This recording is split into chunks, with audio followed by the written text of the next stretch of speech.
오늘도 예레미야서 29장에 기록된 이 말씀을 통해서 하나님께서 주시는 은혜를 우리가 함께 나누기를 원합니다. 여러분, 예레미야서 29장 말씀에는 예레미야 선지자가 이 당시에 바벨론의 포로로 잡혀간 사람들에게 보낸 편지와 또 이 바벨론에 있는 거짓 선지자에 대한 경고의 말씀이 기록이 되어 있습니다. 여러분, 2절 말씀에 말씀하는 것처럼 여고냐 여호야긴 왕이 바벨론에 포로되어 간 후면 2차 포로가 잡혀간 뒤에 이 예레미야 선지자가 이 바벨론에 잡혀가서 힘들어하는 그 백성들에게 편지를 쓰게 됩니다. 그래도 이 바벨론에 포로로 잡혀간 사람들은 믿음 있는 사람들입니다. 반항하지 않고 이 하나님의 말씀에 순종한 사람들입니다.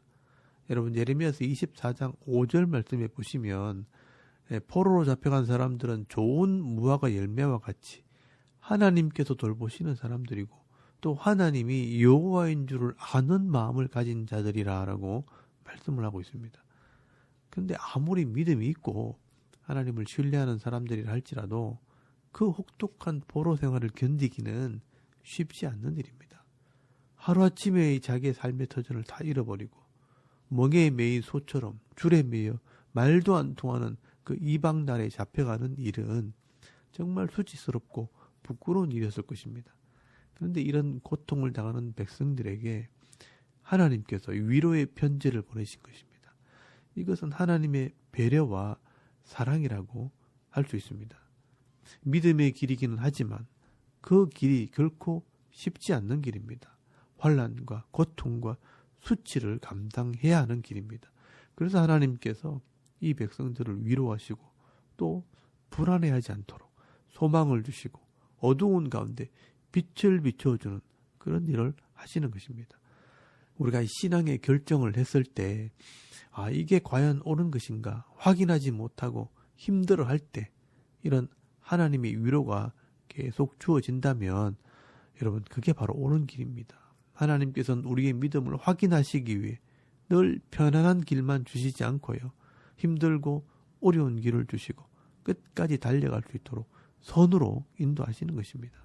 그런데 반대로 넉넉하고 삐까뻔쩍한데 마음이 편하지 않고 불안하다, 그러면 그것은 결코 옳은 길이 아닙니다. 여러분, 오늘 이 본문 4절 말씀에 보시면요, 만군의 여호와 이스라엘의 하나님께서 예루살렘에서 바벨론으로 사로잡혀 가게 한 모든 포로에게 이와 같이 말씀하시니라 라고 말씀을 합니다. 여러분, 5절에서 14절까지 말씀해 보시면요, 이 모든 것이 하나님께서 계획한 것이고요, 또 하나님의 뜻이라는 것을 밝히 말씀해 주시고 그들이 당하는 이 고난이 결코 헛되지 않다는 것을 말씀을 하고 있습니다. 그리고 그곳에 가면 안정된 삶을 살아라 라고 격려의 말씀을 전하게 됩니다. 여러분, 우리가 믿음의 결정을 하고 하나님 말씀을 따라 순종하다가도 예기치 못한 어려운 환난을 만나게 되면요, 불안해지지 않습니까? 그때마다 하나님께서 말씀으로 위로하시고 확신을 주시는 것입니다. 이 길이 바른 길이고 이 길이 하나님께서 원하는 길이라고 힘을 주시는 것입니다. 그래서 여러분, 5절 말씀에 보시면 이 바벨론의 포로로 잡혀간 사람들에게 거기서 집을 짓고 텃밭도 만들고 열매를 먹으라 라고 말씀을 하십니다. 그리고 아내를 맞이하고 가정을 이루고 또 자녀가 장성하면 결혼도 시키고 거기서 번성하고 이 백성이 줄어들지 않게 하라라고 말씀을 합니다. 여러분, 적어도 이 하나님의 계획은 이 바벨론에서 3대는 넘어가야 한다는 것을 말씀하고 있는 것입니다. 지금 이 이스라엘 백성들이요, 가나안 땅에서 우상을 섬기고 악을 행하던 그런 잘못된 습관을 버리기 위해서는 적어도 이 3대를 다시 교육하겠다는 것입니다. 그게 바로 이 70년이라는 기간입니다. 그래서 여러분, 7절 말씀에 보시면 바벨론에 있는 동안 그 바벨론의 성읍이 평안하도록 기도하라라고 말씀을 합니다. 그렇게 해야 이 포로로 잡혀간 이 백성들이 있는 동안 평안을 누리게 되는 것입니다. 그런데 오늘 중요한 것은 이 바벨론 땅에서 이 하나님의 은혜를 누리지 못하게 하는 자들이 있는데요, 그 사람들이 누구냐면 바로 거짓 선지자들입니다. 그래서 하나님께서 말씀하시는 것은 그 바벨론 땅에서도 이 거짓 선지자들과 점쟁이들과 꿈꾸는 자들이 빨리 고국으로 돌아가야 한다고 미혹하는 말을 해도 듣지 말라라고 말씀을 합니다. 여러분, 하나님의 계획은 10절 말씀에 분명히 기록이 되어 있습니다. 70년이 차면 내가 너희들을 돌아오게 할 것이라고 말씀을 합니다. 그리고 여러분 11절 말씀에 보시면 이 하나님의 마음을 기록해 놓았습니다. 여호와의 말씀이니라. 너희를 향한 나의 생각을 내가 아나니 평안이요 재앙이 아니니라. 너희에게 미래와 희망을 주는 것이니라 라고 말씀을 합니다. 너희를 향한 나의 생각을 내가 아는데 그것은 평안이요 재앙이 아니라 라고 말씀을 합니다. 이 바벨론의 70년간의 포로 생활은 겉으로 볼 때는 재앙이고 저주처럼 보이지만 사실은 이 백성들의 평안을 위한 것이고 또 미래에 대한 희망을 주기 위한 것이라고 말씀을 하는 겁니다. 여러분, 이 바벨론의 70년의 이 포로 기간은 이스라엘 백성들이 회개하는 기간이고 재교육을 하는 기간입니다. 그래서 이 자신들의 죄를 발견하고 철저하게 회개하고 이 하나님의 은혜를 다시 회복하게 되면 하나님께서 이 자기 백성들에게 복을 주실 수 있는 것입니다. 그래서 여러분, 나중에 이 다니엘서나 에스겔서를 읽어보면요, 이 이스라엘 백성들이 이 바벨론에서 회개하는 말씀들이 기록이 되어 있습니다. 이렇게 하나님께서 기회를 주셨을 때 철저하게 회개하면 하나님께서 그들을 만나주시고 그 기도에 응답해 주시겠다라고 약속을 하십니다. 여러분, 12절에서 13절까지 말씀해 보시면요, 너희가 내게 부르짖으며 내게 와서 기도하면 내가 너희들의 기도를 들을 것이요 너희가 온 마음으로 나를 구하면 나를 찾을 것이요 나를 만나리라 라고 말씀을 하고 있습니다. 여러분, 하나님께서는요, 이렇게 자기 백성들이 새로워지기를 원하시고요, 날마다 회복되기를 기다리고 계시는 것입니다. 여러분, 14절 말씀해 보시면요, 하나님께서 반드시 내가 너희들을 돌아오게 하리라 라고 말씀을 합니다. 이것은 여호와의 말씀이니라. 나는 너희들을 만날 것이며 너희를 포로된 중에서 다시 돌아오게 하되 내가 쫓아 보내었던 나라들과 모든 곳에서 모아 사로잡혀 떠났던 그 곳으로 돌아오게 하리라. 이것은 여호와의 말씀이니라 라고 말씀을 합니다. 그런데 여러분, 놀랍게도 여러분 15절에서 32절까지 말씀해 보시면 이 바벨론에 잡혀온 사람들 중에서 이런 하나님의 계획들과 이 하나님의 뜻을 깨닫지 못하고 이 포로로 잡혀온 사람들에게 빨리 돌아가자고 선동을 하고요, 아직 남아있는 사람들에게는 끝까지 대항해서 싸우라고 선동을 하는 그런 거짓 선지자들이 있다고 말씀을 합니다. 그래서 하나님께서 이 백성들의 마음을 혼란하게 만들고 하나님의 뜻을 분별하지 못하게 하는 이 거짓 선지자들을 하나님께서 반드시 찾아내시고 심판하실 것을 말씀하게 됩니다. 여러분, 15절 말씀에 보시면요, 너희가 말하기를 여호와께서 우리를 위하여 바벨론에서 선지자를 일으키셨느니라 라고 말한다는 것입니다.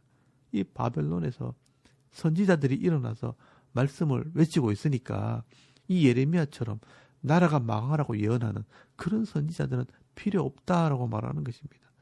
그래서 여러분, 하나님께서 16절 말씀에 보시면 이런 잘못된 지식을 가진 자들에게 다시 이 하나님 말씀을 선포하게 됩니다. 먼저 아직 포로되어 가지 않는 자들에게 왜 너희들이 잡혀가야 되는지를 다시 설명을 합니다. 여러분, 16절 말씀에 보시면요, 다윗의 왕좌에 앉은 왕과 이 성에 사는 모든 백성 곧 너희와 함께 포로되어 가지 아니한 너희 형제에게 여호와께서 이와 같이 말씀하셨느니라 라고 말씀을 합니다.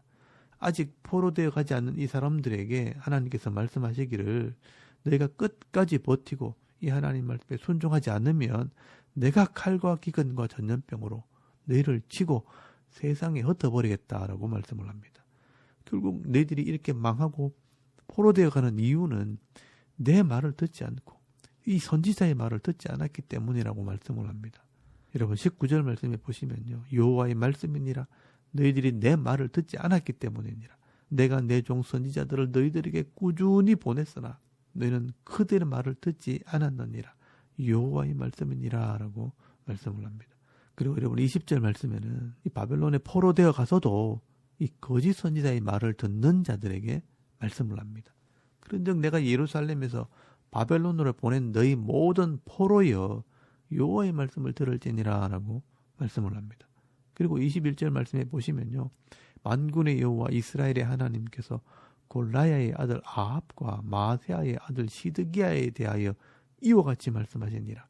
그들은 내 이름으로 너희에게 거짓을 예언한 자라. 보라, 내가 그들을 바벨론 왕 느부갓네살의 손에 넘기리니 그가 너희 눈앞에서 그들을 죽일 것이라 라고 말씀을 합니다. 여러분, 이런 아합과 시드기야 같은 사람은요, 거짓 선지자들입니다. 이런 자들은 바벨론에서 거짓 예언을 하다가 결국 바벨론 왕에게 죽임을 당하게 하겠다라고 말씀을 하는 것입니다. 또 그 중에서요, 여러분 24절 말씀에 보시면 느엘렘 사람 스마야 같은 이런 거짓 선지자도 있었는데요. 이 스마야는 예루살렘에 편지를 써가지고요, 예레미야 선지자를 도리어 거짓 선지자라고 하면서 이 예레미야를 책망하라고 편지를 쓰게 됩니다. 여러분 27절 말씀에 보시면요, 이제 네가 어찌하여 너희 중에 선지자 노릇하는 아나돗 사람 예레미야를 책망하지 아니하느냐 하면서 편지를 쓰게 됩니다. 이 예레미야 선지자가 이 바벨론에 잡혀간 사람들에게까지 편지를 해서 거기서 집을 짓고 오랫동안 살아라, 이제 이 나라는 망할 것이다 라고 편지를 했다는 겁니다. 그러므로 이 예레미야는 그 사람들의 눈으로 볼 때는 매국노고 나라가 망하기를 바라는 그런 악한 사람이니 이 예레미야를 책망하라고 본국에다가 편지를 쓰게 되는 것입니다. 그래서 하나님께서 이 스마야를요, 도리어 그냥 두지 않겠다라고 말씀하시는 것입니다. 여러분 31절 말씀에 보시면 너는 모든 포로에게 전언하여 이르기를 여호와께서 느헬렘 사람 스마야를 두고 이같이 말씀하셨느니라. 내가 그를 보내지 아니하였거늘 스마야가 너희에게 예언하고 너희에게 거짓을 믿게 하였도다라고 말씀을 합니다. 그리고 그의 자손들을 보라고요. 다른 사람들은 다 복을 받을 때 그들의 자손들은 복을 보지 못하게 하겠다라고 말씀을 하고 있습니다. 여러분, 하나님께서 이렇게 역사 가운데 이 성도들을 미혹하고 자기 욕심을 채우기 위해서 거짓 예언을 하는 이런 거짓 선지자들은 반드시 찾아내시고 심판하신다는 것을 여러분 알아야 합니다. 오늘 이 본문에 보시면요, 이렇게 예레미야처럼 하나님 말씀을 바로 전하고 순종하는 사람들이 있는가 하면 꼭 잘못된 지식을 가지고 거짓 예언을 하면서 백성들을 미혹하는 사람들이 있다는 것도 여러분 기억하셔야 됩니다. 여러분, 이 땅에는요, 하나님 말씀을 성실하게 가르치고 전하는 그런 목사도 있지만 또 시기 질투하면서 자기 욕심대로 자기 말만 하는 그런 목사도 있다는 것입니다. 그러나 여러분, 하나님께서는요, 이런 사람들을 다 살피시고 반드시 이런 거짓 선지자들은요, 가려내시고 또 심판하십니다.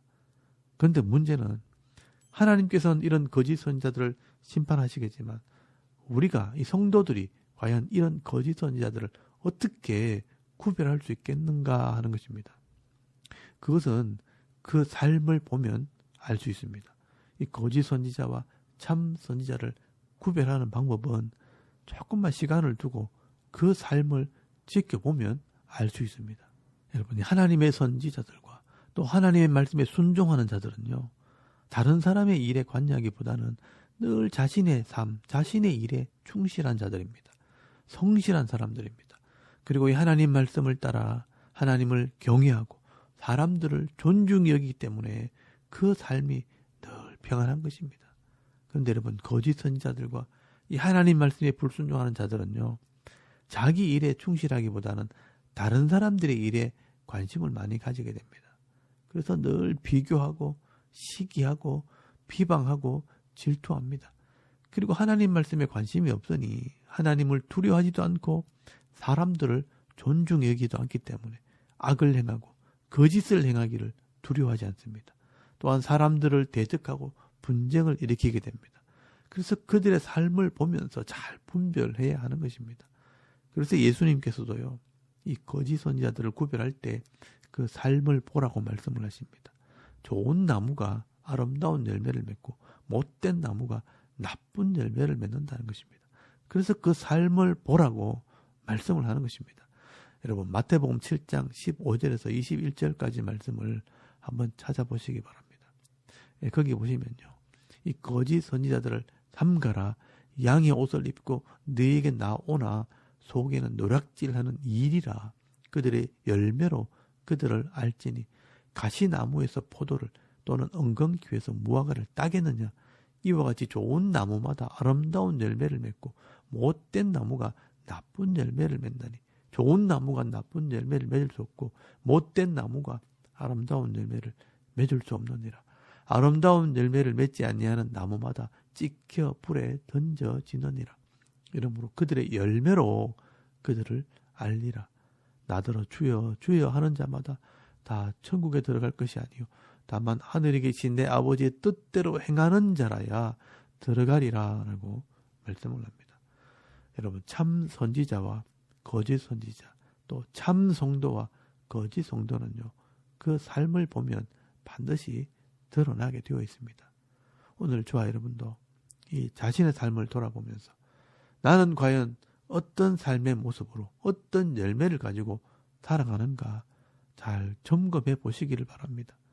오늘도 저와 여러분이 이 시대가 혼란스러울수록 이 하나님의 뜻을 잘 분별하여서 하나님을 경외하고 사람들을 존중히 여기면서 내게 주어진 일에 최선을 다해 살아갈 때 하나님께서 주시는 이 평안의 복을 받아들이며 또 장래에 소망 있는 자의 삶을 살아가는 믿음 있는 성도들이 다 되실 수 있기를 주의 이름으로 축원합니다.